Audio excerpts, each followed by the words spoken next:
Welcome back to Sleep Theories, where we dive deep into the shadows of history that refuse to stay buried. Before we begin tonight's tale, I want to give a special thanks to Lily Lamouche for suggesting this particular story. Your idea sparked something truly compelling. As always, if you have ideas for future episodes, drop them in the comments below, and if you're enjoying these late-night journeys into the unknown, make sure to hit that like button and subscribe to Sleep Theories for more stories that blur the line between fact and fiction. The fluorescent lights in the Los Angeles County Coroner's Archive hummed their eternal dirge, casting everything in that particular shade of institutional yellow that made even the living look dead. Ben Norton had grown accustomed to the pallor after 18 years filing away the city's final mysteries, but some cases still managed to catch the light differently. It was a Tuesday in October when the Monroe file landed back on his desk, unremarkable except for the manila envelope that shouldn't have been there. Ben Norton's fingers moved through the filing system with practiced efficiency, each motion honed by nearly 2 decades of sorting the dead. The basement archive of the Los Angeles County Coroner's Office was his domain, a labyrinth of steel shelves and cardboard boxes containing the paper trail of every significant death in the county since 1947. Most people couldn't stomach the work, but Marcus found comfort in the certainty of documentation. The dead, unlike the living, couldn't lie. The request slip was routine. Monroe, Marilyn, case number 81128. Toxicology review for academic research. UCLA. Film studies professor needed access for a dissertation on celebrity death narratives. Standard stuff. Marcus had pulled this particular file dozens of times over the years. Marilyn Monroe remained Los Angeles County's most requested case file, a morbid tourist attraction that drew everyone from conspiracy theorists to legitimate researchers. He located the familiar accordion folder on the third shelf of Section M, its manila surface worn smooth from handling, but as he lifted it, something felt different, heavier than usual. When he opened it on his desk, a sealed envelope fell out, landing with a soft thud that seemed to echo in the quiet archive. The envelope bore no markings except a handwritten notation. Crossref 81128. Protective detail /West LA-K file. Marcus stared at the envelope. In 18 years, he'd never seen a cross-reference to protective detail. That was federal jurisdiction, completely outside the coroner's purview. He glanced around the empty archive, then carefully opened the seal. Inside were 4 photographic slides and a single index card. The slides appeared to be contact sheets, multiple frames of what looked like handwritten pages. The index card contained a single typed line. C.R. Book Real. Property Storage Manifest, August 6, 1962. His hands trembled slightly as he held the first slide up to the light. Even without magnification, he could make out what appeared to be a diary or journal page. The writing was feminine, flowing script in blue ink. He could just barely make out a date, Sunday, August 5th. Marcus's pulse quickened. August 5th, 1962, the day Marilyn Monroe died. He set the slides aside and turned to the toxicology ledger, a bound volume that recorded every test performed on Monroe's remains. His eyes scanned the familiar entries: blood alcohol, barbiturate levels, stomach contents. But something was different. Next to GI contents, someone had made a check mark in pencil, then partially erased it. Beneath the faint mark, in even fainter pencil, someone had written C.R. Book Real. The same notation from the slide envelope. Marcus leaned back in his chair, mind racing. In all his years handling Monroe's file, he'd never noticed these irregularities. The toxicology had always been straightforward. Lethal levels of barbiturates in her system, no food in her stomach. Standard suicide by overdose. But now, looking at the half-erased notations and mysterious cross-references, he began to wonder what else might have been overlooked, or deliberately hidden. He photographed the ledger page with his phone, then carefully scanned each slide. The images were grainy, but he could make out fragments of text, names, initials, references to places and events that made his skin crawl with possibility. Call J, 1232 AR, Angry H here, Cuba Brief Calneva. Vincent knew enough about Monroe's final months to recognise some of these references. J could be John F. Kennedy. R might be Robert. Calneva was the Lake Tahoe casino where Monroe had spent her last weekend, owned by Frank Sinatra with rumoured mob connections. The Cuba Brief could reference the Bay of Pigs or the ongoing missile crisis tensions. But it was the final frame that made his breath catch. In shaky handwriting, barely legible, the thing they can't let out. Bobby knows about the bomb tests. Jack doesn't know Bobby knows. Vincent set down his phone, hand shaking. If these diary fragments were authentic, if they really belonged to Marilyn Monroe, they suggested something far more complex than a simple suicide. They hinted at secrets that could have provided motive for murder. More troubling was the cross-reference to protective detail. Why would the Secret Service have files connected to Monroe's death? Unless someone very important had been with her that night. Vincent looked at the clock. 4:47 p.m. The archive would close at 5, giving him just enough time to secure the slides and begin planning his next move. He couldn't access federal files directly, but there might be duplicate indexes somewhere in the county system. Records had a way of proliferating in bureaucracies, and sometimes copies ended up in unexpected places. He photographed the cross-reference card, then carefully returned the envelope to Monroe's file. As he did, he noticed something else, a small tear in the folder's corner that hadn't been there that morning. Someone else had accessed this file recently. The thought sent a chill down his spine. Who else knew about these materials? And more importantly, how long had they been waiting for someone to find them? As Marcus locked the file cabinet and prepared to leave, he couldn't shake the feeling that he'd just crossed a line from which there would be no return. The fluorescent lights buzzed overhead like a swarm of angry insects, and the familiar archive suddenly felt less like a sanctuary and more like a trap. He had stumbled onto something that powerful people had spent 6 decades keeping buried. The question was, what was he going to do about it? Marcus spent a sleepless night researching everything he could find about Monroe's death, Secret Service protocols, and the Kennedy administration's activities in August 1962. By morning he had a plan, risky but necessary if he wanted answers. He arrived at work early before the day shift supervisors. The Los Angeles County Record Center occupied the building's second floor, housing duplicate indexes and cross-reference materials for all county departments. If there were copies of federal protective detail records anywhere, they'd be there. Marcus presented his credentials to the record center clerk, a bored-looking woman named Janet who barely glanced at his request form. Protective detail microfilm, August 1962, he said casually. Academic research on presidential visit protocols. Janet typed into her terminal, frowning at the results. That's federal material. We don't usually have access to... She paused, scrolling down. Wait, there's a duplicate index here. Says it was transferred during the 1982 DA review of celebrity deaths. You want the whole month or specific dates? Marcus's heart raced. August 4th and 5th, please. Let me check availability. More typing. I can get you the index, but the actual files are restricted. Need federal clearance for those. The index is fine.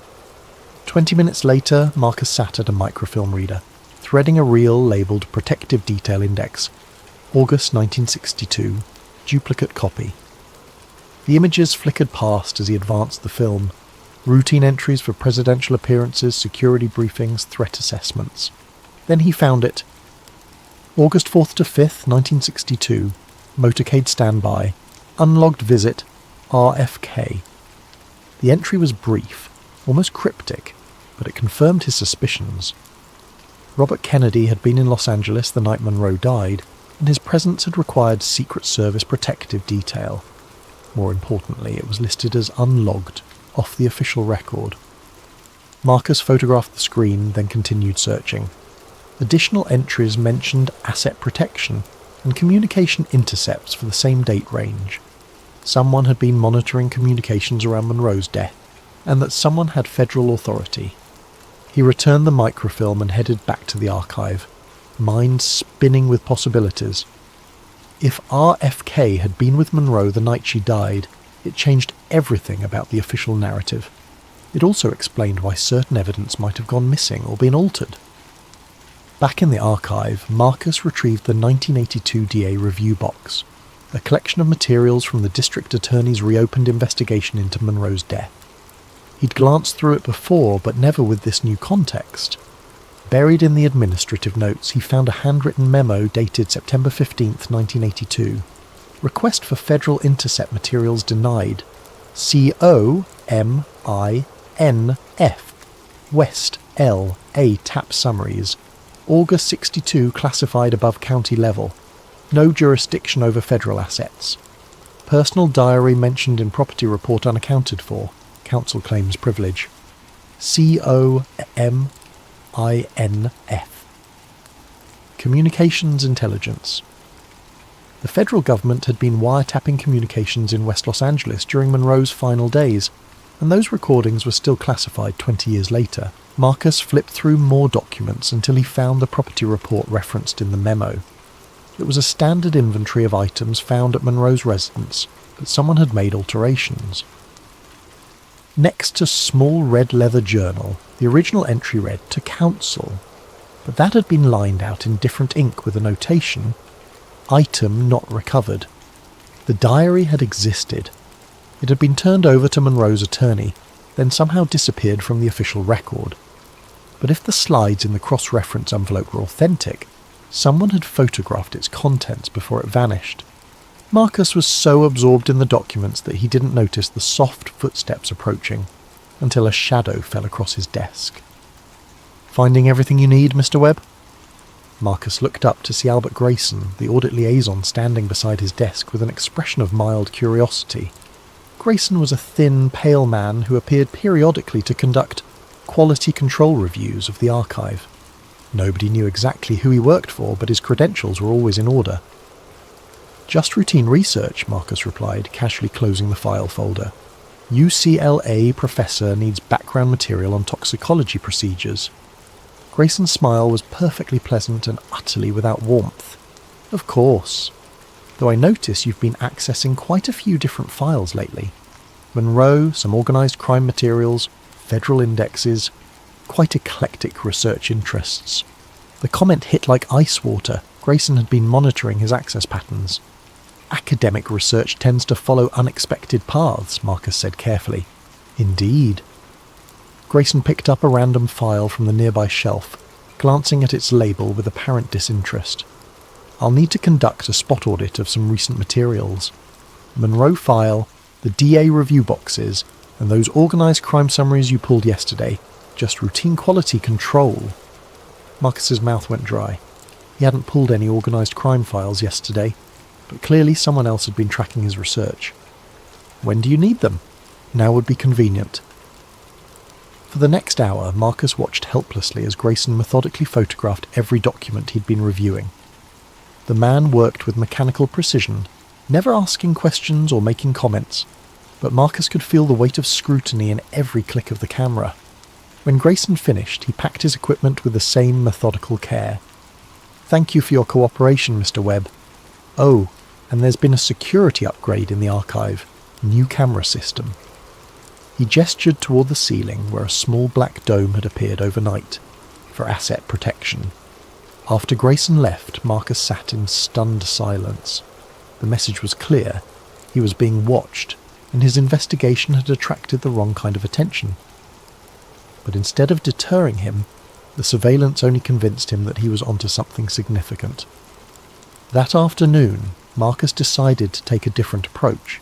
Instead of accessing files directly, he would seek out human sources, people who had been involved in Monroe's case, and might remember details that never made it into the official record. Kenneth Yamamoto had been a toxicology technician at the coroner's office for 32 years before retiring in 1994. Marcus found his address in the employee records and drove to a modest bungalow in Gardena after work, hoping the old man would be willing to talk. Yamamoto answered the door slowly, a frail man in his 80s with sharp, intelligent eyes. When Marcus explained who he was and why he'd come, The old man's expression grew wary. "Monroe case," Yamamoto repeated slowly. "Why are you asking about that now?" "I found some irregularities in the files. Thought you might remember details from the original examination." Yamamoto studied Marcus for a long moment, then stepped aside to let him in. The house was neat and sparse, filled with the quiet dignity of old age. They sat in a small living room decorated with photos of grandchildren. "You know," Yamamoto said carefully, "I always wondered when someone would come asking the right questions." "What do you mean?" The old man was quiet for so long that Marcus thought he might not answer. Finally, Yamamoto spoke in a voice barely above a whisper. "The stomach contents bottle. It was empty when I processed it." Marcus leaned forward. "Empty?" "Completely clean, like it had been washed out. But the paperwork said we'd tested gastric contents. I checked 3 times thinking I'd mixed up the samples. But no, Monroe's bottle was empty, and the test results were already typed up." "Did you report the discrepancy?" Yamamoto's laugh was bitter. "To who?" "The lead investigator. He's the one who handed me the typed results and told me to file them. Said the tests had been conducted off-site due to equipment problems." Marcus felt pieces of the puzzle clicking into place. "So there never were any stomach contents tested?" "Not by us. And if there were no contents, then she couldn't have swallowed all those pills like the official report claimed." Yamamoto met Marcuse's eyes directly. That woman didn't kill herself by overdose. At least not the way they said she did. They talked for another hour, Yamamoto sharing details that painted a picture of an investigation that had been carefully managed from the beginning. Key evidence had been processed off-site. Witness interviews had been conducted by federal agents rather than county investigators. The timeline had been established before the examination was complete. As Marcus prepared to leave, Yamamoto walked him to the door. "Be careful," the old man said quietly. "2 men in suits came to see me in 1983. Said they were reviewing old cases for security purposes. Asked me what I remembered about Monroe, about any irregularities." "What did you tell them?" "The truth. About the empty bottle, about the off-site testing. They seemed satisfied, said it was consistent with other witness statements." Yamamoto's voice dropped even lower. "Then one of them mentioned Mongoose." "Just casual-like, said they were also reviewing materials related to Operation Mongoose from the same time period." Marcus's blood chilled. Operation Mongoose was the CIA's covert program to eliminate Fidel Castro, run by Robert Kennedy. The fact that these mysterious visitors had mentioned it while discussing Monroe's death was no coincidence. "They were sending a message," Yamamoto continued, "letting me know they had reach, that they could connect dots in ways I couldn't imagine." I never talked about Monroe again after that, until now. Driving home, Marcus felt the weight of what he'd learned. The toxicology had been falsified, federal agents had intimidated witnesses, and somehow it all connected to the highest levels of the Kennedy administration. He was beginning to understand why the truth had stayed buried for so long, but he was also beginning to realize that his investigation had likely triggered alarms that had been dormant for decades. People who had gone to extraordinary lengths to bury this story wouldn't hesitate to protect it now. The blue sedan that had been following him since he left Yamamoto's house confirmed his fears. When Marcus turned, it turned. When he stopped for gas, it waited at the corner. When he finally reached his apartment building, the sedan drove past slowly, its occupants hidden behind tinted glass. Marcus lay awake that night, staring at the ceiling and listening for footsteps in the hallway. He thought about Yamamoto's warning, about the empty stomach contents bottle, about federal agents who casually mentioned assassination programs while discussing dead movie stars. Somewhere in the darkness of Los Angeles, powerful people were making phone calls and updating files that ordinary citizens would never see. They were discussing a problem that had emerged from the archives after 60 years of careful burial. They were discussing Ben Norton. The next morning brought disturbing news. Marcus arrived at work to find the archive in chaos. Security tape across several aisles, boxes scattered on the floor, and Janet from Record Centre standing near his desk with red-rimmed eyes. "What happened?" Marcus asked. "Break-in," she said shakily. "Someone got past the security system last night. Went straight for the files you've been working with." Marcus's stomach dropped. "Were they taken?" "That's the weird part." Nothing's missing, but everything's been photographed. Professional job. They knew exactly what they wanted and where to find it. As Marcus surveyed the damage, he noticed that the new security camera Grayson had mentioned was gone, leaving only a small hole in the ceiling tile where it had been mounted. Someone with inside knowledge had conducted this operation, someone who knew about the camera and could disable the building's security systems. His phone buzzed with a text from an unknown number. Kenneth Yamamoto, hospitalized last night. Breathing difficulties, stable condition, thought you should know. Marcus's hands shook as he read the message. The timing was too convenient to be coincidental. Less than 24 hours after talking to Marcus about Monroe's death, the retired toxicologist was in the hospital with mysterious respiratory problems. He tried calling the number that sent the text, but got only a generic voicemail message. Someone was monitoring the situation, keeping track of all the players, but their motives remained unclear. Were they trying to warn him or threaten him? Determined to push forward despite the escalating pressure, Marcus returned to his research with renewed urgency. If people were willing to break into the archive and hospitalize witnesses, then he was close to something they desperately wanted to keep hidden. He focused on the organized crime angle, pulling wiretapped summaries from the early 1960s. The FBI had been monitoring several Los Angeles crime families during that period, particularly figures connected to the Teamsters Union and Las Vegas casinos. The surveillance files were partially redacted, but Marcus could piece together fragments of conversations from August 1962. Subject 1. Movie star heat getting too heavy. Bobby's sniffing around the wrong connections. Subject 2. What about the doctor cover? That's still solid. Subject 1. For now. But if that diary surfaces, we're all fucked. The diary again. Every lead Marcus followed seemed to circle back to Monroe's missing journal and its potentially explosive contents. The mob had known about it. Federal agents had suppressed it. And 60 years later, someone was still willing to commit crimes to keep it buried. Marcus cross-referenced the dates and locations in the wiretap summaries with Monroe's known movements during her final weeks. She had indeed spent time at Calnever Casino, owned by Frank Sinatra and frequented by both Kennedy brothers and reputed crime figures. The casino had been a nexus where Hollywood glamour, political power and organised crime intersected. If Monroe had been keeping a diary during this period, documenting her relationships with both Kennedy brothers while surrounded by mob-connected individuals, the implications were staggering. Such a record could have destroyed political careers, toppled governments, and exposed criminal conspiracies that reached the highest levels of American society. As Marcus delved deeper into the files, he began to understand the mechanism by which Monroe's death had been contained. It wasn't a simple cover-up. It was a coordinated information management operation involving multiple agencies and interests. The coroner's office had been just one piece of a larger machine designed to control the narrative. But now, 6 decades later, that machine was reactivating. Phone calls were being made, resources were being mobilized, and people like Kenneth Yamamoto were being silenced before they could share what they knew. Marcus realized he needed to find the missing microfilm, the R-book reel referenced in the misfiled envelope. If it contained photographic copies of Monroe's diary, it would be the smoking gun that proved everything he suspected. But where would such material be hidden after all these years? The answer came to him as he reviewed the property transfer records from 1962.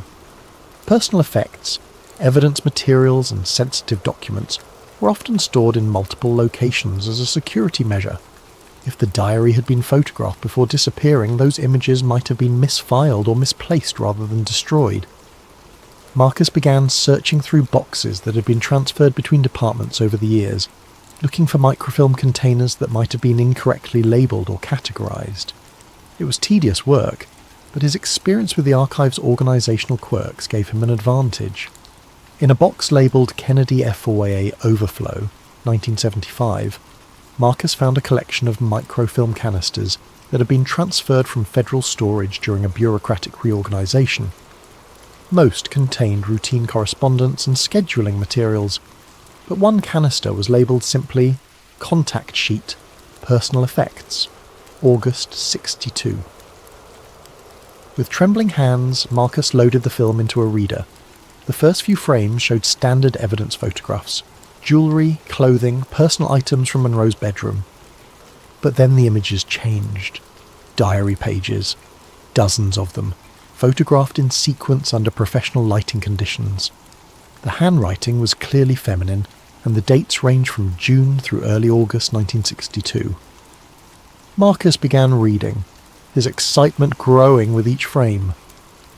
June 15th. Jack called again. Says he misses me, but I know it's just the sex he misses. Bobby's different. He actually listens when I talk about the bomb tests, about what the government is hiding from people. He's angry about it too. June 20th. Met with Cal Neva people. Frank says they can provide protection if things get complicated. Doesn't trust Bobby's reform agenda. Says it's bad for business. Asked me to keep my ears open when I'm with the brothers. July 1st. Bobby showed me classified files about atmospheric testing in Nevada. The cancer rates, the birth defects. It's all being covered up. He wants to go public, but Jack won't let him. Says it would destroy the party in '64. July 15th. Strange men following me. Bobby says it's routine security, but these aren't Secret Service. Frank's people, maybe, or someone else entirely. The entries painted a picture of Monroe caught between competing forces: the Kennedy brothers, organised crime figures, and federal intelligence agencies. She had been privy to state secrets about nuclear testing, witnessed conflicts between the President and Attorney General, and apparently agreed to serve as an informal intelligence source for multiple parties. But it was the final entries that made Marcus's heart race. August 3rd. Can't take the pressure anymore. Everyone wants me to spy on everyone else. Bobby thinks I'm working for Frank. Frank thinks I'm too close to Bobby. Jack doesn't know about any of it, and maybe that's for the best. August 4th. Bobby came by tonight, very agitated about something in Cuba. Says there's going to be a crisis soon and he needs to know who he can trust. I told him about the men watching the house, about Frank's offers of protection. He got that look he gets when he's thinking about prosecuting someone. August 5th, 12:32 a.m. Jack called, drunk and rambling about Marilyn this, Marilyn that. Hung up on him. Bobby's still here, says he's going to take care of everything, that I don't need to worry anymore. But I am worried. I'm scared of what taking care of everything might mean. The final line, written in shaky handwriting, sent chills down Marcus's spine. Feels like I'm drowning and everyone's fighting over who gets to throw me the rope. Below that, in different ink and clearly added later, someone had written, "The thing they can't let out." Bobby knows about the bomb tests. Jack doesn't know Bobby knows. If this comes out, everything falls apart. Marcus stared at the screen, understanding finally dawning. Monroe hadn't just been a presidential mistress caught up in dangerous games. She had been a witness to fractures within the Kennedy administration that could have altered the course of American history. Her diary contained evidence of cover-ups, criminal connections, and sibling rivalries that powerful people had killed to protect. And now he was the only person alive who knew where to find that evidence. Marcus spent the weekend studying every frame of the diary microfilm, taking detailed notes and cross-referencing Monroe's entries with historical events. The picture that emerged was more complex and dangerous than anything he had imagined. Monroe had been systematically documenting her interactions with both Kennedy brothers, apparently at the suggestion of Bobby Kennedy himself. The Attorney General had been building a case against organised crime figures who were also connected to his brother's administration through shared romantic interests and political favours. But the diary revealed something even more explosive. Robert Kennedy had discovered that President Kennedy was being blackmailed by crime figures who had evidence of the president's extramarital affairs. The Attorney General's aggressive prosecution of organised crime wasn't just about justice. It was an attempt to eliminate people who could destroy his brother's presidency. Monroe had become a liability to everyone involved. She knew too much about too many secrets, and her emotional instability made her unreliable as either an asset or a co-conspirator. According to her final diary entries, she'd been planning to go public with what she knew about government cover-ups of nuclear testing damage. The diary's last entry, dated 1:15 a.m. on August 5th, 1962, was barely legible. Bobby's gone. Said he had to make some calls, handle the situation. Men outside getting closer to the house. I can hear them talking, but can't make out the words. Going to hide this reel behind the bedroom mirror? If something happens to me, maybe someone will find it and tell the truth. Marcus realised he was looking at evidence of a conspiracy that had claimed Monroe's life and shaped 6 decades of American history. The question was, what should he do with that knowledge? His phone rang, interrupting his thoughts. Unknown number. Mr. Webb? The voice was cultured, with a slight Eastern accent. I believe we need to talk. You've been doing some fascinating research lately. Marcus's mouth went dry. Who is this? A concerned party. Someone who appreciates thorough scholarship but worries about the consequences of certain discoveries. Are you free for lunch tomorrow? There's a diner on Sunset Boulevard called Mel's. Do you know it? I'm not sure I should. Oh, I think you should. 1 o'clock. Come alone and bring your appetite. We have a great deal to discuss. The line went dead, leaving Marcus staring at his phone in the sudden silence of his apartment. The endgame was approaching, and he was being summoned to meet the people who had spent 60 years keeping Monroe's secrets buried. He looked at the microfilm canister sitting on his coffee table. Such a small thing to contain such enormous implications. Whatever happened at tomorrow's meeting, his life was about to change dramatically. Marcus spent the evening making copies of everything he had found, storing them in multiple locations as insurance. If something happened to him, he wanted to ensure that the truth wouldn't die with him. As he prepared for bed, Marcus couldn't shake the feeling that he was standing at a crossroads of history. Tomorrow, he would learn whether the truth about Marilyn Monroe's death was worth the price that others might demand he pay for possessing it. Mel's Diner on Sunset Boulevard was the kind of place where conversations happened in booths with cracked vinyl seats, and the constant background noise of frying food and clinking dishes provided natural cover for sensitive discussions. Marcus arrived at exactly 1 o'clock, scanning the restaurant for anyone who might be waiting for him. A man in an expensive grey suit raised his hand from a corner booth, gesturing Marcus over with the casual confidence of someone accustomed to being obeyed. He was perhaps 60, with silver hair and the kind of ageless features that suggested good genetics and better health care. His smile was warm and professional. Mr. Webb, thank you for coming. Please, sit. The man's handshake was firm but not aggressive. I'm David Morrison. I represent certain interests that have become aware of your recent research activities. Marcus slid into the booth across from him, noting how Morrison had positioned himself with a clear view of the entire restaurant. What kind of interests? The kind that value stability and discretion above sensationalism and chaos. Morrison signalled the waitress and ordered coffee for both of them without asking Marcus's preference. You've stumbled onto some very old materials, some very sensitive materials, and my associates are concerned about how you might choose to use them. Your associates? Morrison's smile never wavered. People who worked very hard to ensure that certain events from 1962 were handled with appropriate delicacy. People who understand that some truths serve no useful purpose if revealed at the wrong time or in the wrong context. The coffee arrived and Morrison added cream with deliberate care. Tell me, Mr. Webb, what do you think you've discovered? Marcus had spent hours preparing for this moment, but now that it had arrived, he felt unprepared for Morrison's casual manner. The man seemed more like a friendly uncle than a government agent or criminal enforcer. Evidence that Marilyn Monroe was murdered, Marcus said carefully. That her death was covered up by federal agencies and organised crime figures working together to protect the Kennedy administration.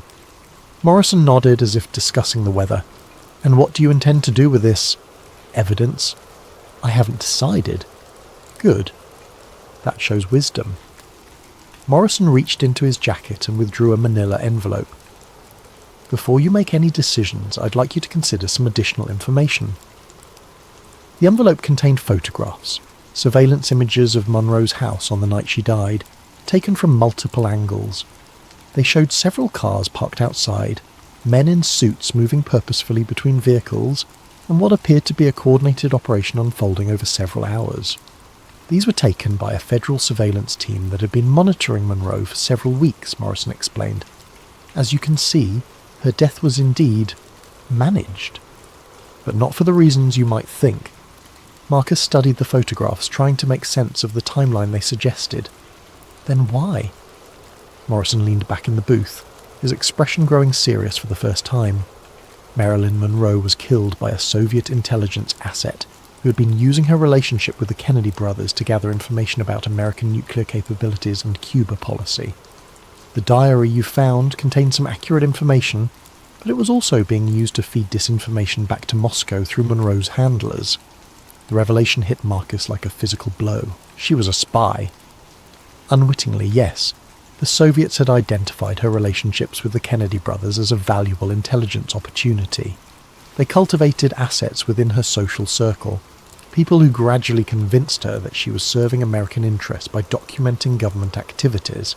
In reality, she was being used to steal state secrets. Morrison produced another document, a declassified intelligence report with most names redacted. When federal agencies discovered the operation, they had to make a choice: expose Monroe as a Soviet asset and create a massive scandal that would destroy the Kennedy administration, or handle the situation quietly and preserve national security.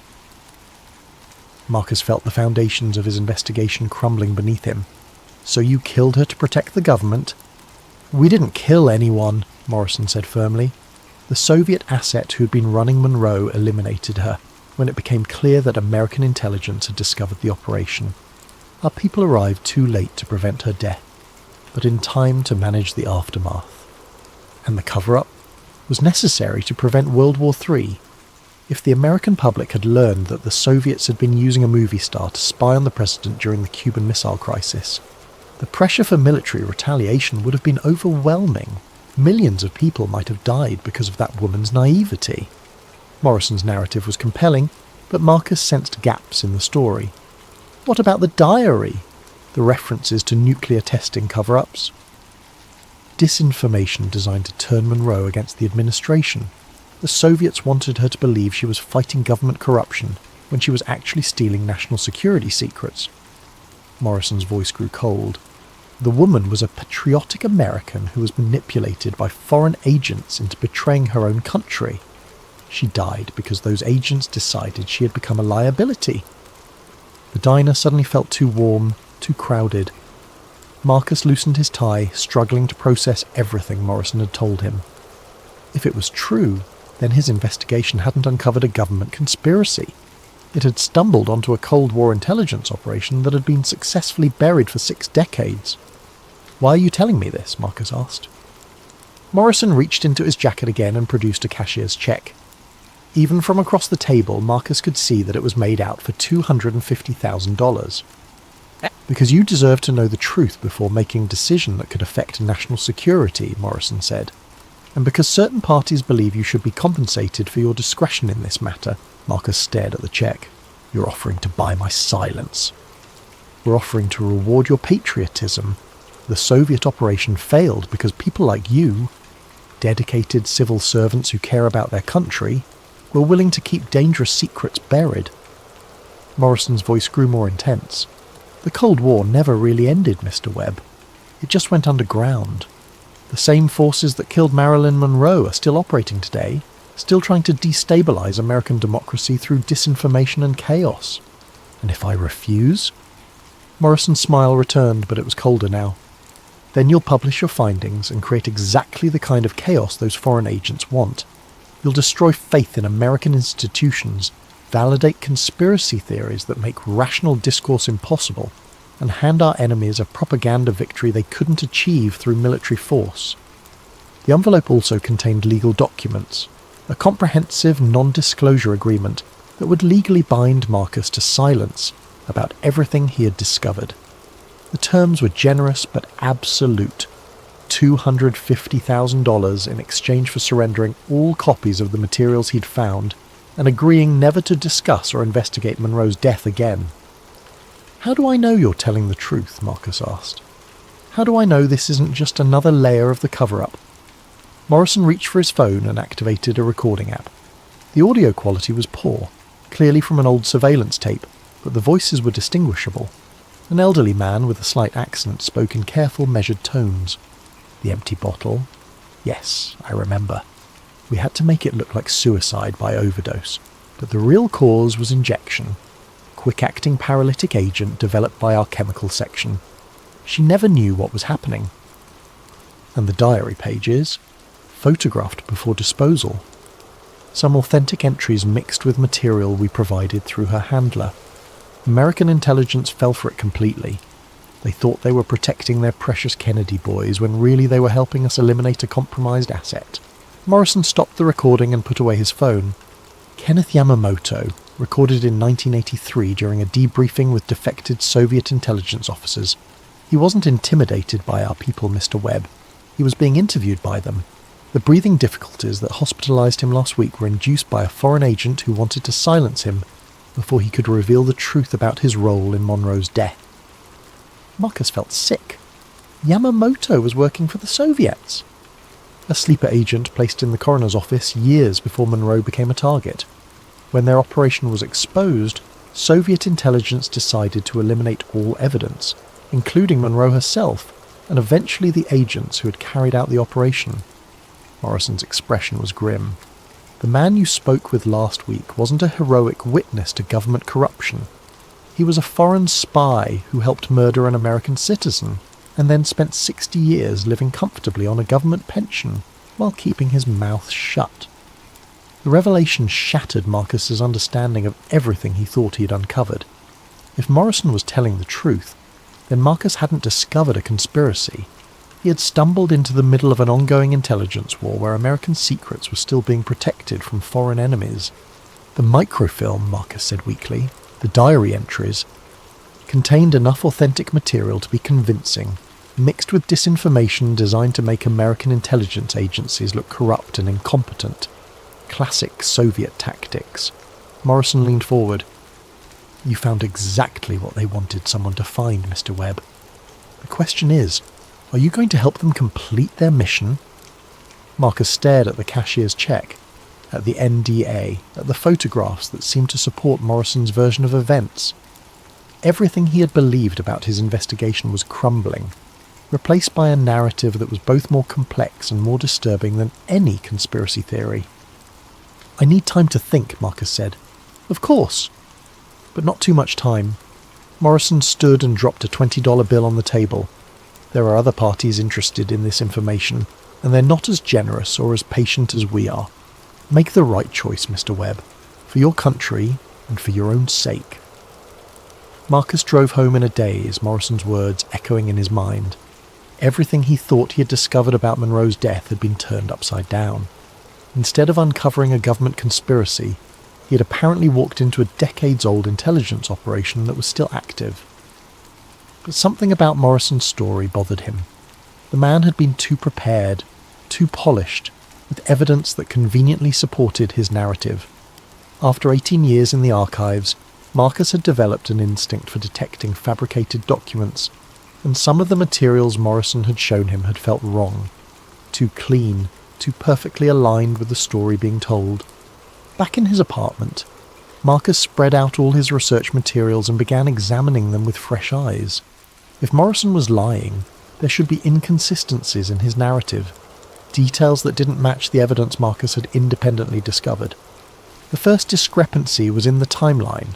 Morrison claimed that Soviet agents had killed Monroe when their operation was exposed, but the wiretap summaries Marcus had found suggested that organised crime figures had been discussing Monroe's death before it happened. If the Soviets were responsible, why were American criminals involved in planning the cover-up? The second problem was Kenneth Yamamoto's story. Morrison claimed the old man was a Soviet sleeper agent, but Yamamoto's personnel file showed he had been thoroughly vetted when he joined the coroner's office, including a background check that went back to his childhood in a Japanese-American internment camp during World War II. It was possible, but unlikely, that Soviet intelligence could have placed an agent so deep in American society so early. The third inconsistency was the most troubling. Morrison had claimed that American intelligence agencies had been deceived by Soviet disinformation, but the cross-reference card Marcus had found suggested that federal agencies had been actively involved in managing Monroe's file from the beginning. If they were being fooled, why were they coordinating the cover-up? Marcus realised he needed more information before making any decisions. He called the hospital where Yamamoto was being treated, using his official credentials to inquire about the patient's condition. "Mr. Yamamoto was discharged this morning," the nurse informed him. "Released to family care. Can you give me a contact number for his family?" "I'm sorry, but there's no family listed in his file. He was picked up by representatives from a private care facility." Marcus felt a chill. Yamamoto had been taken somewhere by unknown people, just hours after Morrison had revealed the old man's alleged role as a Soviet agent. Either Morrison's story was true, and American intelligence was protecting a valuable defector, or Yamamoto was being silenced permanently to prevent him from contradicting Morrison's narrative. That evening, Marcus made a decision that would either save his life or end it. He called the number Morrison had given him and arranged another meeting, but this time he would be recording the conversation and asking much more specific questions. They met at a different location, a parking garage downtown where Morrison's voice would echo enough to mask any recording equipment Marcus might be carrying. The federal agent seemed more relaxed this time, confident that his previous arguments had been persuasive. "Have you made a decision, Mr. Webb?" "I'm leaning toward accepting your offer," Marcus lied smoothly, "but I need to understand a few more details before I sign anything. For instance, how did Soviet intelligence initially recruit Monroe as an asset?" Morrison seemed pleased by the question. "Through her psychiatrist, a man named Ralph Greenson. The Soviets had compromised him years earlier using financial pressure and blackmail. He gradually convinced Monroe that she was serving American interests by documenting her interactions with the Kennedy brothers. And the organised crime connections? How do they fit into a Soviet operation? The Soviets used existing criminal networks to maintain plausible deniability. If the operation was exposed, it would look like a mob hit rather than foreign espionage. Morrison's explanation was smooth and confident. Very sophisticated tradecraft. Marcus nodded as if satisfied, but internally he was noting another problem with Morrison's story. Ralph Greenson had been Monroe's psychiatrist, but he was also a respected member of the psychoanalytic community with no known criminal or intelligence connections. It would have been extremely difficult for foreign agents to compromise him without detection. What about the diary microfilm? How did it end up in the Federal Archives if it was Soviet disinformation? Our people recovered it during the cleanup operation and kept it as evidence of the Soviet infiltration. It was supposed to be destroyed years ago, but bureaucratic incompetence led to it being misfiled instead. Morrison shrugged. Government efficiency at work. But Marcus knew that wasn't true either. The microfilm canister had been labelled and filed according to standard federal archival procedures, not hastily misfiled during a crisis. Someone had deliberately preserved Monroe's diary photographs and hidden them where they might eventually be discovered. The conversation continued for another 30 minutes, with Morrison providing increasingly elaborate explanations for every inconsistency Marcus raised. By the end, Marcus was convinced that Morrison was lying about almost everything, but he still wasn't sure what the truth actually was. "I'll need the weekend to review the legal documents," Marcus said finally. "Can I call you Monday with my decision?" "Of course. But don't wait too long. Other parties are becoming impatient and they may not be as generous as we are." As they parted ways, Marcus noticed that Morrison's casual confidence had been replaced by something harder and more calculating. The federal agent was beginning to suspect that Marcus wasn't as convinced as he pretended to be. Marcus spent the weekend conducting his own investigation into David Morrison, using public records and online resources to trace the man's background. What he found was disturbing. Morrison existed in official records, but his history was suspiciously clean, and his government connections were vague and difficult to verify. More importantly, Marcus discovered that Morrison's story about Kenneth Yamamoto being a Soviet agent was completely fabricated. The old man's military service records showed he had served with distinction in Vietnam, and his decades of work at the coroner's office had been exemplary. There was no evidence whatsoever of foreign intelligence connections. Marcus realised that Morrison was part of a different kind of conspiracy. Not Soviet espionage, but an ongoing American operation to suppress information about Monroe's death that could still damage powerful interests 60 years later. But if Morrison was lying about Soviet involvement, what was the real truth about Monroe's death? Marcus returned to the diary microfilm with fresh eyes, this time focusing not on the political implications but on the personal relationships Monroe described. The picture that emerged was of a woman caught between competing American power structures, political, criminal, and intelligence, all of whom had been using her for their own purposes. The Kennedy brothers hadn't been innocent victims of Soviet manipulation. According to Monroe's own words, they had been actively using her as an informal intelligence source, asking her to report on organised crime figures she encountered through her Hollywood connections. At the same time, those same crime figures had been pressuring her to spy on the Kennedys. Monroe's death hadn't been the result of foreign espionage. It had been the inevitable outcome of domestic power struggles that had spiralled out of control. Armed with this understanding, Marcus made a decision that would change everything. Instead of accepting Morrison's offer or going public with his discoveries, he would set a trap to expose the people who were still actively covering up Monroe's murder. Monday morning, Marcus called Morrison and arranged to meet that afternoon to sign the NDA and accept the financial settlement. But instead of going to the meeting, he spent the day making copies of all his evidence and distributing them to multiple journalists, historians, and government oversight organisations. By the time Morrison realised he'd been deceived, it would be too late to suppress the information. Marcus also prepared a detailed written account of his investigation, including recordings of his conversations with Morrison and evidence of the ongoing cover-up activities.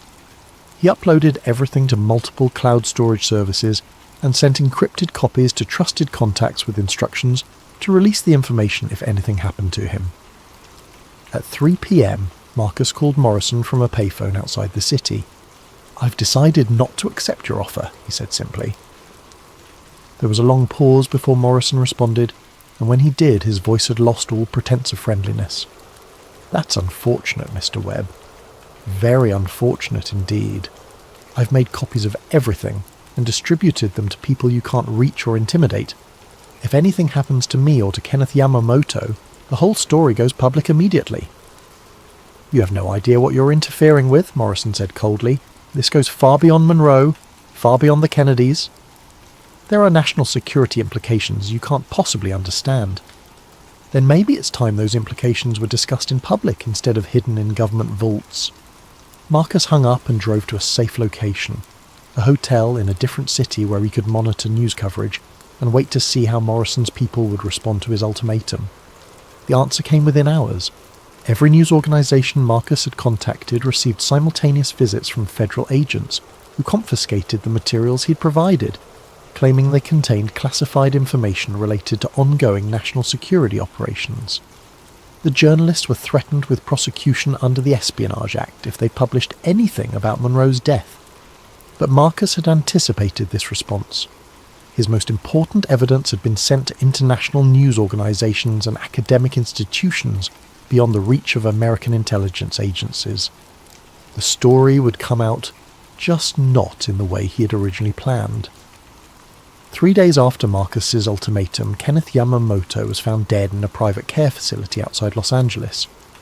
The official cause of death was listed as complications from respiratory failure, but no autopsy was performed, and the body was cremated within 24 hours. Marcus received the news through an encrypted message from one of his contacts, along with a warning that federal agents were actively searching for him. Morrison's people had decided that the threat Marcus posed outweighed any concerns about drawing attention to their activities. From his hotel room, Marcus watched as the story began to break in the international media. British newspapers published excerpts from Monroe's diary.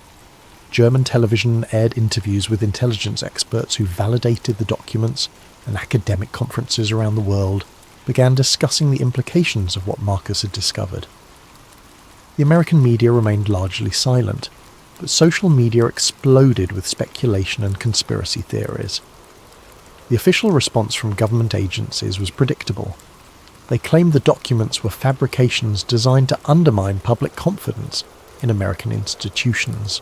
But Marcus had one more card to play. Hidden among the materials he had distributed was a single photograph that would change everything.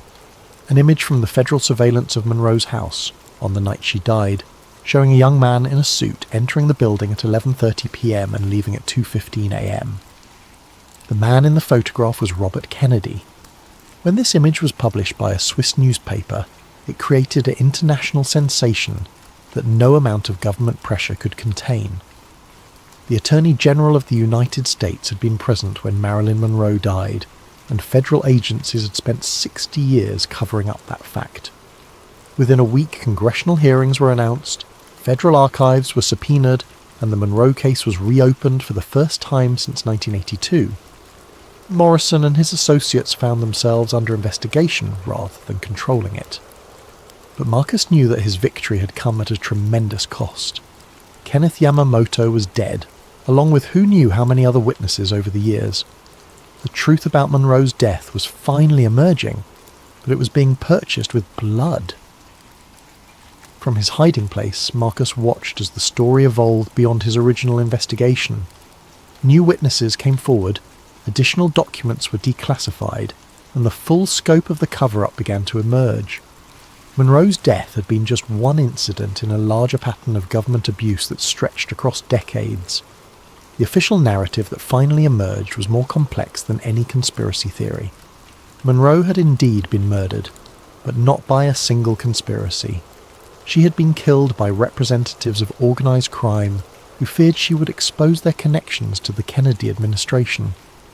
Federal agencies had covered up the crime not to protect the killers, but to prevent a scandal that could have brought down the government during the Cuban Missile Crisis. Both sides had been guilty of placing political considerations above justice, and both had been willing to sacrifice an innocent woman to protect their interests. 6 months after Marcus's investigation began, he testified before a closed session of the Senate Intelligence Committee, providing a detailed account of everything he'd discovered and everyone he'd encountered during his research. The committee's final report, heavily redacted but still explosive, confirmed most of Marcus's findings while adding new details that painted an even darker picture of government complicity in Monroe's death and its aftermath. Morrison and several of his associates were indicted on charges related to obstruction of justice and conspiracy to suppress evidence. Some were convicted and sentenced to prison, while others disappeared into the Federal Witness Protection Program or fled to countries without extradition treaties. Kenneth Yamamoto was posthumously vindicated, revealed to have been exactly what he claimed, an honest civil servant who had tried to do the right thing and been silenced for his efforts. The Monroe case was officially reclassified as an unsolved homicide, though everyone involved knew that the real perpetrators were long dead. The focus shifted to holding accountable the people who had spent 6 decades covering up the crime. Marcus returned to his job at the coroner's office, but his role had fundamentally changed.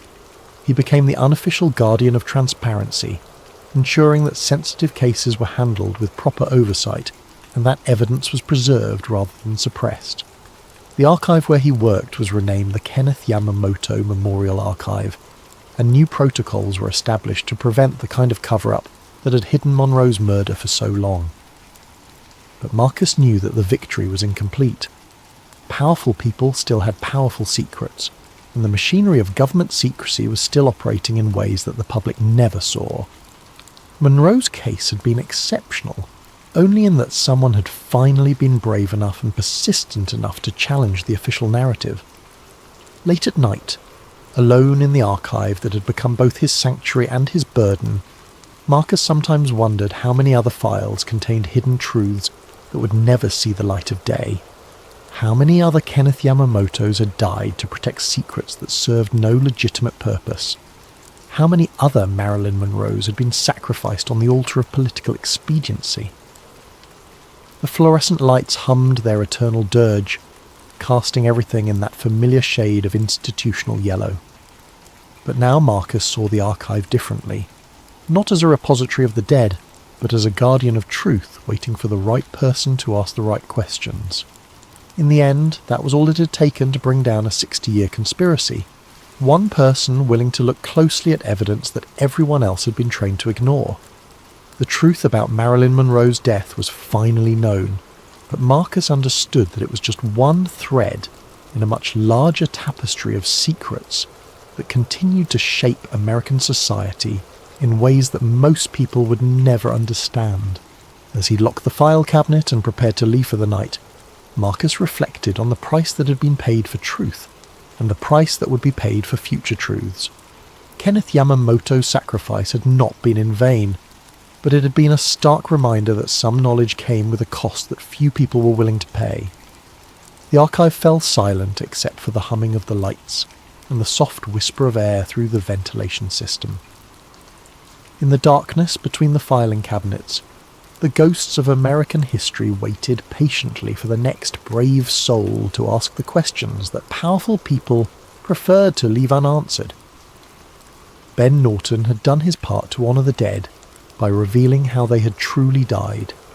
Now it was up to others to ensure that such secrets would not be buried so deeply or guarded so ruthlessly in the future. The truth about Marilyn Monroe was finally free, but the struggle for truth itself would continue long after the fluorescent lights went dark and the archive fell silent. In the end, that was the real lesson of the Kennedy Cut, that democracy depended not on the wisdom of leaders or the efficiency of institutions, but on the courage of ordinary people to seek truth, even when that truth was dangerous to know. The file room had yielded its secrets, but somewhere in the vast machinery of government, new secrets were being created that would someday require new heroes to expose them. The eternal cycle of truth and concealment would continue as it always had, as it always would, until the day when transparency finally triumphed over secrecy, and the people could trust their government to tell them the truth about their own history. That day had not yet come, but Ben Norton had moved it a little closer.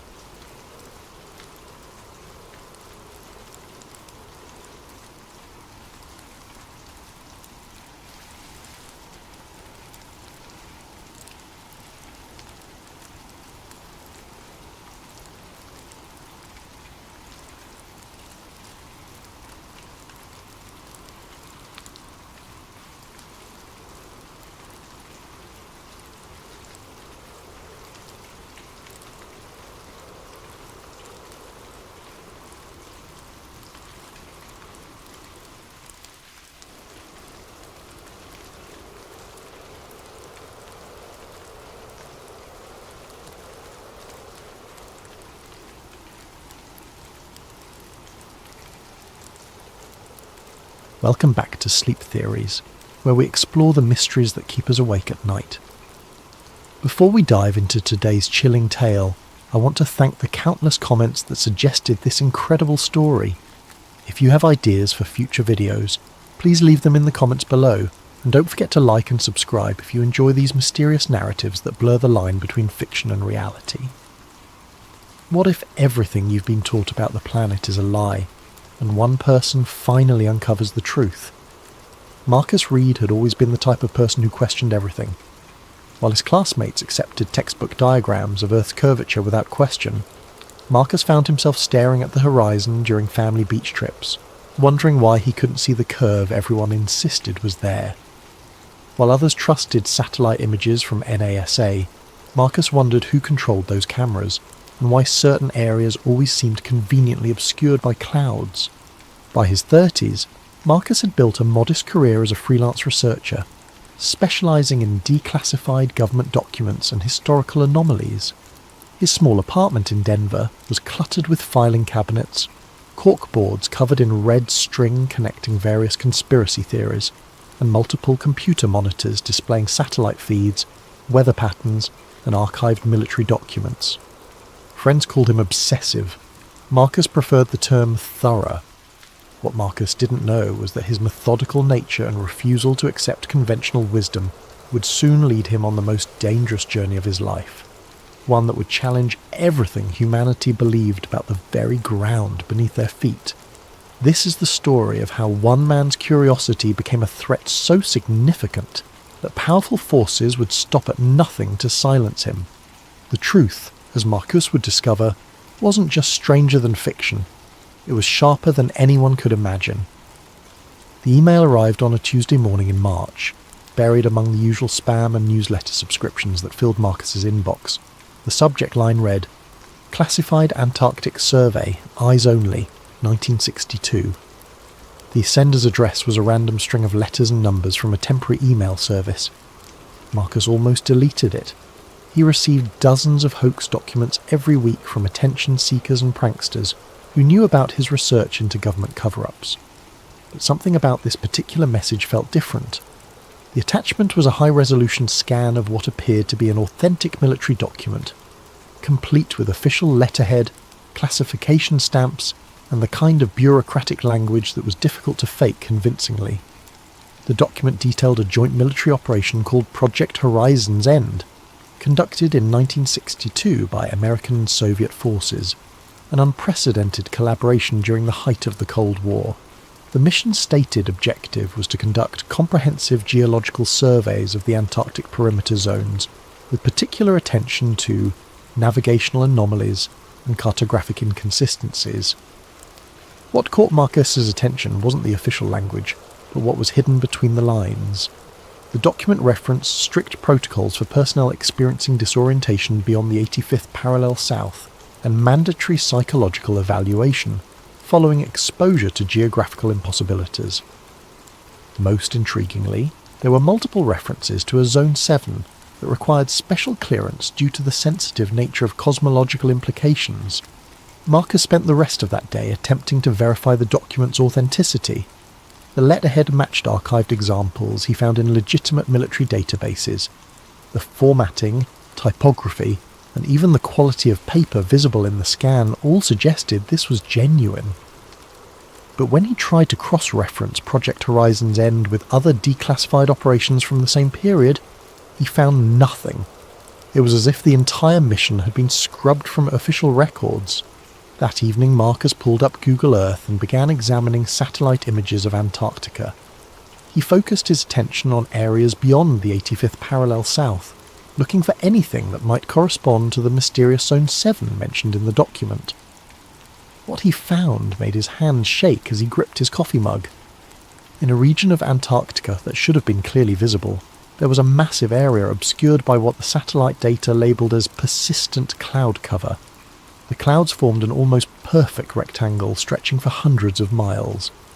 Marcus checked historical satellite data going back 15 years.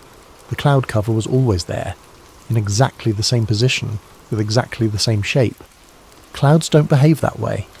Weather patterns shift constantly, but this anomaly remained fixed like a digital censorship bar placed over something Google didn't want people to see. Marcus leaned back in his chair, his mind racing. Throughout his years of research, he had investigated claims about flat Earth theory, typically dismissing them as pseudoscience promoted by attention seekers and conspiracy theorists. But the evidence in front of him suggested something far more disturbing than simple misinformation. What if the flat Earth theorists were wrong about the details but right about the cover-up? What if the truth about Earth's shape wasn't that it was flat, but that its actual configuration was so different from what people believed that revealing it would cause global panic? Marcus opened a new browser tab and began researching everything he could find about Antarctica's restricted zones, military operations in polar regions, and historical attempts to map the continent's true borders. The deeper he dug, the more questions emerged. Why were civilian flights forbidden from crossing Antarctic airspace? Why did every Antarctic expedition require extensive government approval and military escort? And why, despite decades of satellite technology, were large portions of the continent still marked as unmapped on official charts? By 3 a.m, Marcus had filled 17 pages with notes, printed dozens of satellite images, and created a timeline of suspicious Antarctic activities dating back to the 1940s. As he finally prepared for bed, one thought echoed in his mind. If someone had gone to the trouble of sending him that classified document, they wanted him to find something. The question was whether they were trying to help him uncover the truth or lure him into a trap. The next morning brought another email from the same anonymous address. This time there was no document attached, just a single line of text. The maps are wrong. Look for yourself. Marcus spent the following weeks attempting to contact anyone who might have first-hand knowledge of Antarctic anomalies. Through online forums and research networks, he managed to connect with a retired Navy pilot named James Patterson, who had flown supply missions to research stations in the 1980s. They met at a coffee shop in Colorado Springs, and Marcus was immediately struck by Patterson's nervous demeanour. The former pilot kept glancing around the cafe as if expecting to be overheard, and his hands trembled slightly as he stirred his coffee. "I shouldn't be talking to you about this," Patterson said quietly. "I signed NDAs that don't expire until I'm dead. But I'm 73 years old, and I've been carrying this for 40 years. Patterson explained that during his Antarctic missions, he had been required to follow extremely specific flight paths. Deviation from approved routes, even by a few miles, resulted in immediate radio contact from ground control ordering immediate course correction. When Patterson asked his commanding officer about the restrictions, he was told it was to avoid dangerous weather patterns and preserve fuel efficiency. But here's the thing, Patterson continued, lowering his voice further. On my final mission in 1987, we had an equipment malfunction that forced us off the approved route. I was flying at 15,000 feet, clear visibility, perfect weather. As we approached what my charts showed as the edge of the Ross Ice Shelf, I saw something that shouldn't have existed." Marcus leaned forward. "What did you see?" "A wall," Patterson whispered. "Not a regular ice formation or glacier. A vertical wall of ice extending as far as I could see in both directions. It had to be at least 200 feet high, maybe more. And here's the part that still gives me nightmares. It was perfectly straight. Nature doesn't create straight lines like that, especially not across hundreds of miles." Patterson explained that before he could investigate further, his radio crackled with urgent commands to return to base immediately. When he landed, he was debriefed by officers he had never seen before. They confiscated all of his navigation logs, film, and personal notes from the flight. The official incident report claimed he had experienced altitude sickness and hallucinations due to equipment failure. "They transferred me to desk duty the next week," Patterson said. "Never flew Antarctic missions again, but I know what I saw, and I know they didn't want me to see it." After the meeting with Patterson, Marcus decided to conduct his own experiments. If Earth's curvature was different from what people believed, he should be able to detect inconsistencies using simple physics and optical equipment. Marcus drove to several large lakes in Colorado and Wyoming, bringing with him a high-powered laser, telescopic camera equipment, and a notebook full of calculations based on the standard Earth curvature formulas he had learned in school. According to conventional geometry, a laser beam shot across a lake should demonstrate a specific amount of curvature drop over distance. The results of his experiments were deeply unsettling. At Horsetooth Reservoir, Marcus positioned his laser on the north shore and aimed it at a target on the south shore, approximately 6 miles away. According to Earth curvature calculations, the laser should have been approximately 24 feet below his target due to the planet's curve. Instead, the laser hit the target dead center.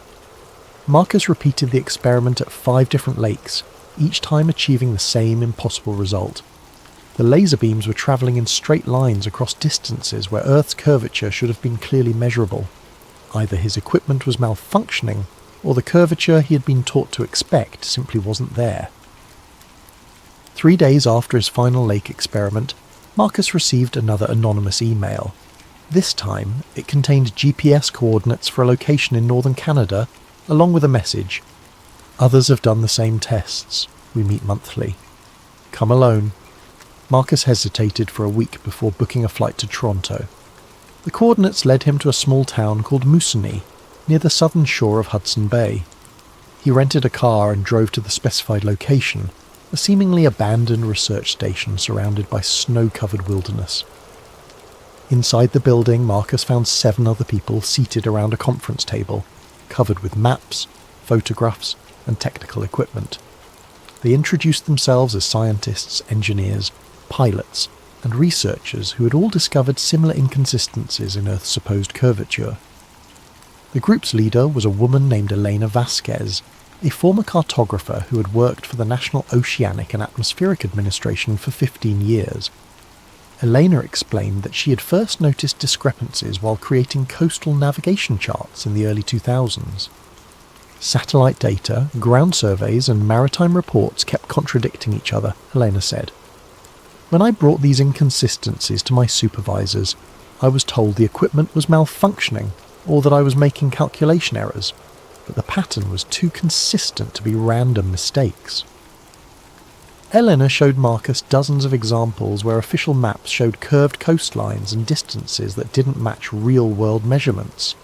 Ships reported travelling shorter distances than their charts indicated. Pilots found themselves reaching destinations ahead of schedule on routes that should have taken longer due to Earth's curvature. The more evidence we gathered, the more we realised we weren't dealing with isolated measurement errors, Eleanor continued. Someone has been systematically altering geographical data to make the world appear more curved than it actually is. Marcus shared his own research, including the Antarctic document and his laser experiments. The group listened intently, occasionally nodding in recognition when he described phenomena they had also encountered. A former surveyor named Thomas Wright explained that he had been fired from his job with the US Geological Survey after questioning discrepancies in land elevation measurements. A meteorologist named Catherine Lee described how weather prediction models only worked when she ignored official atmospheric curvature data and used flat plane calculations instead. The question, Eleanor said as the meeting concluded, is what are they hiding and why go to such lengths to hide it? Marcus left the meeting with more questions than answers, but also with a growing certainty that he was part of something much larger than a simple geographical conspiracy. As his plane lifted off from Toronto, he stared out the window at the horizon, trying to see any evidence of the curve he'd been taught existed since childhood. The horizon looked completely flat. The breakthrough came in the form of an unexpected phone call 6 weeks later. Marcus was working late in his apartment when his phone rang, displaying a blocked number. The voice on the other end was electronically distorted, making it impossible to identify the caller's gender or age. "Marcus Reed," the voice said. "You've been asking questions about Antarctica." Marcus's heart began pounding. "Who is this?" "Someone who knows what you're looking for is real. Are you prepared to see it for yourself?" The caller explained that a private expedition was being organised for early December, summer in the southern hemisphere. The group would consist of Marcus and 2 other researchers who had been investigating similar anomalies. They would travel to Chile, then board a private vessel capable of ice navigation for a journey to the restricted zones beyond the 85th parallel. "This isn't a tourist trip," the voice warned. "The people who control access to that region don't want anyone seeing what's there. If we're caught, we'll be detained indefinitely under international security protocols. Are you willing to take that risk?" Marcus thought about James Patterson's trembling hands, Eleanor Vasquez's career destroyed by asking questions, and the months he had spent conducting experiments that defied everything he thought he knew about the planet. "Yes," he said, "I'll go." 2 weeks later, Marcus found himself on a plane to Santiago, Chile, carrying only essential cold weather gear and hidden recording equipment. His companions for the journey were Rebecca Torres, a physicist from UC Berkeley, who'd been investigating gravitational anomalies in polar regions, and David Kim, a former intelligence analyst who claimed to have discovered evidence of secret military installations in Antarctica. They met their guide, a grizzled Norwegian ship captain named Eric Larsen, at the port city of Punta Arenas. Larsen's vessel, the Aurora's Edge, was a modified icebreaker originally built for scientific research but now operating under private charter. Larsen himself was tight-lipped about who was funding their expedition, saying only that certain parties wanted them to document what they found. The journey south took 4 days through increasingly rough seas. As they approached the Antarctic convergence zone where cold polar waters meet warmer ocean currents, Marcus noticed his electronic equipment beginning to malfunction. His GPS unit displayed increasingly erratic readings, showing their position jumping between locations hundreds of miles apart. His digital compass spun wildly, unable to maintain a consistent bearing. Rebecca, monitoring gravitational readings with sensitive equipment, reported similar anomalies. "The magnetic field readings don't make sense," she said, studying her instruments with growing concern. "It's as if we were approaching an area where normal physics breaks down." On their 5th day at sea, they encountered the ice wall. Marcus had thought James Patterson's description was exaggerated, perhaps distorted by memory and fear. the reality was far more shocking than anything the former pilot had described. Rising from the dark Antarctic waters like a massive concrete barrier was a wall of ice that seemed to stretch infinitely in both directions. The wall was not jagged and irregular, like natural glacial formations. It was remarkably smooth and vertical, rising at least 300 feet above the waterline. "This is impossible," David whispered, staring up at the towering ice formation. "Glaciers don't form vertical walls like this. The physics of ice formation wouldn't allow it." Captain Larson had been unusually quiet since they first spotted the wall, but now he spoke up. "I've been making trips to Antarctic waters for 30 years, he said. "I've seen glaciers, ice sheets, and every natural formation you can imagine. This isn't natural. Someone built this." As the Aurora's edge moved parallel to the ice wall, Marcus used his telephoto camera to document what they were seeing. The wall extended beyond the horizon in both directions, creating what appeared to be an impenetrable barrier around the entire Antarctic continent. But more disturbing than the wall itself were the signs of human activity they began to notice. Every few miles they spotted large metal structures embedded in the ice, what appeared to be observation towers equipped with radar dishes and communication equipment. David, using military-grade binoculars, identified armed personnel stationed at several of these installations. "Those are definitely military uniforms," he reported, "but I can't identify the nationality. The insignia don't match any country's armed forces that I'm familiar with." As they continued their journey along the ice wall, Rebecca made an even more unsettling discovery. Her gravitational measurement equipment, designed to detect variations in Earth's gravitational field, was showing readings that violated fundamental laws of physics. "According to these instruments," she said, her voice trembling, "the gravitational pull beyond this ice wall is significantly weaker than it should be. It's as if the mass of the planet just stops." Marcus felt a chill that had nothing to do with the Antarctic air. "What are you saying?" "I'm saying that if these readings are accurate, there's nothing beyond this wall. No land mass, no ocean floor, just empty space." That night, as they anchored the ship in a small inlet, Marcus reviewed the day's footage and photographs. Every image showed the same impossible sight, a perfectly constructed ice barrier that seemed designed to prevent anyone from seeing what lay beyond. The more he studied the evidence, the more one terrifying conclusion became unavoidable. The ice wall wasn't protecting Antarctica from the outside world. It was protecting the outside world from discovering what wasn't there. Captain Larson woke them before dawn with urgent whispers. "We have a window," he said, his weathered face grim in the dim light of the cabin. "My contacts report that the patrol schedule has a gap between 0500 and 0630. If we're going to find a way through the wall, it has to be now." Marcus, Rebecca and David quickly gathered their equipment and followed Larson onto the ship's deck. The captain had spotted what appeared to be a narrow channel in the ice wall, barely wide enough for their vessel to navigate. Ice formations often shifted due to temperature changes and ocean currents, but this opening seemed too perfectly positioned to be natural. "It could be a trap," David warned, scanning the surrounding ice with his binoculars. "If someone wanted to lure us into a restricted zone, this would be the perfect way to do it." "We didn't come this far to turn back now," Marcus replied, though his own instincts were screaming warnings. "We need to see what's on the other side." As the Aurora's edge slowly navigated through the narrow channel, Marcus noticed that the ice walls on either side showed clear evidence of artificial modification.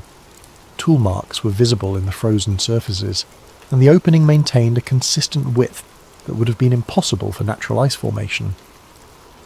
Beyond the channel, they emerged into an area unlike anything any of them had expected to find. Instead of more ice or the Antarctic continent, they found themselves in a vast open space, surrounded by the ice wall on all sides. The area was roughly circular, perhaps 20 miles in diameter, and contained what appeared to be a massive research installation.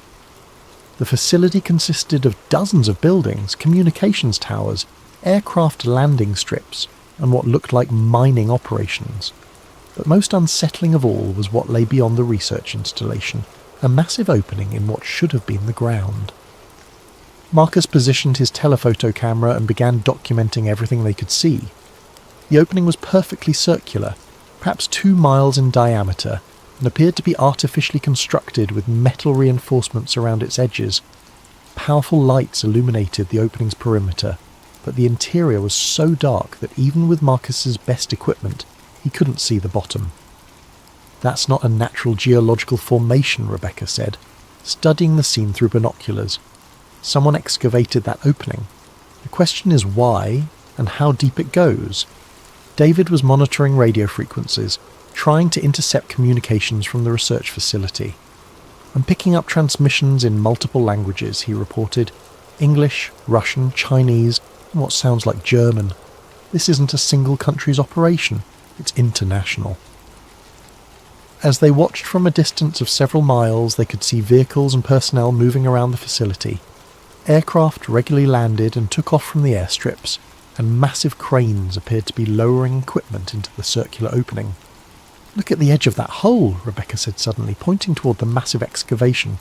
"Do you see those structures?" Marcus adjusted his camera's focus and felt his stomach drop. Around the perimeter of the opening were what appeared to be massive anchoring systems, enormous metal cables and support structures that seemed designed to prevent something from falling.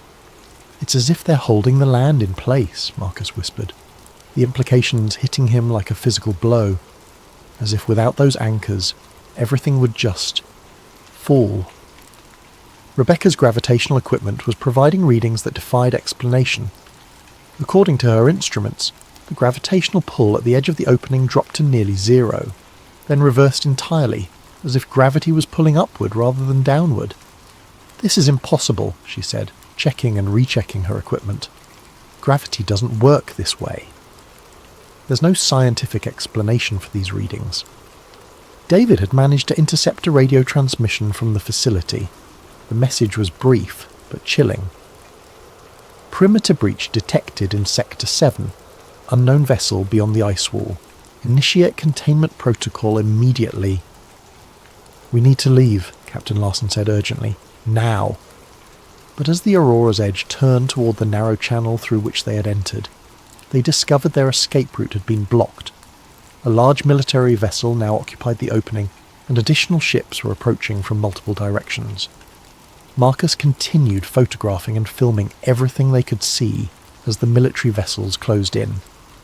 His camera captured images of personnel wearing uniforms, without national insignia, sophisticated weapon systems unlike anything in conventional military arsenals, and most disturbing of all, what appeared to be aircraft using propulsion systems that produced no visible exhaust or sound. "Whatever this place is," Marcus said, still recording, "it's not just about hiding Earth's shape. They're hiding technology that's decades ahead of anything the public knows exists." As the military vessels surrounded them, Rebecca made one final observation that would haunt Marcus for the rest of his life. "The gravitational readings," she said, staring at her instruments in disbelief. "According to these measurements, we're not on Earth anymore. The gravitational signature is completely different." "What do you mean?" David asked. "I mean," Rebecca replied, her voice barely a whisper, "that either my equipment is completely malfunctioning, or we've somehow travelled to a different planet." The boarding party from the military vessels consisted of armed personnel in full combat gear, who spoke no words as they confiscated all recording equipment, detained Marcus and his companions, and placed black bags over their heads. As Marcus felt himself being transferred to one of the military ships, his last coherent thought was a terrifying realization. They hadn't discovered that Earth was flat. They had discovered something far worse, that Earth, as humanity understood it, might not exist at all. Marcus awoke in what appeared to be a medical facility, though unlike any hospital he had ever seen. The walls were pristine white, the lighting was perfectly even without visible sources, and the air carried a sterile quality that seemed artificially maintained. He was lying on an examination table, wearing a hospital gown with no memory of how he had gotten there. A woman in a white coat entered the room, carrying a tablet and wearing the kind of neutral expression Marcus associated with government officials. She appeared to be in her 40s, with prematurely grey hair and eyes that seemed to evaluate Marcus as if he were a specimen rather than a person. "Mr. Reed," she said, settling into a chair beside his bed.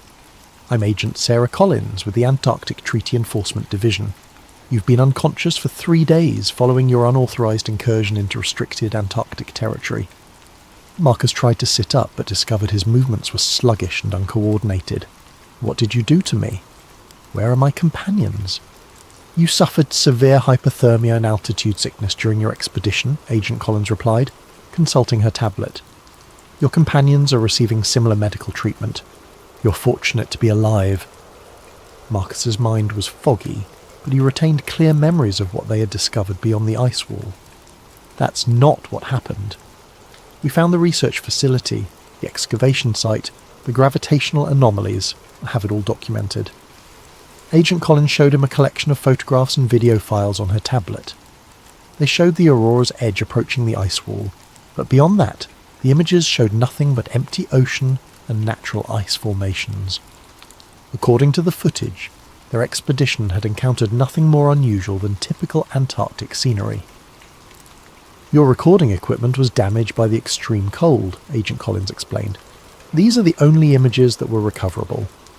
As you can see, you found exactly what we would expect in that region: ice, water, and natural geological formations."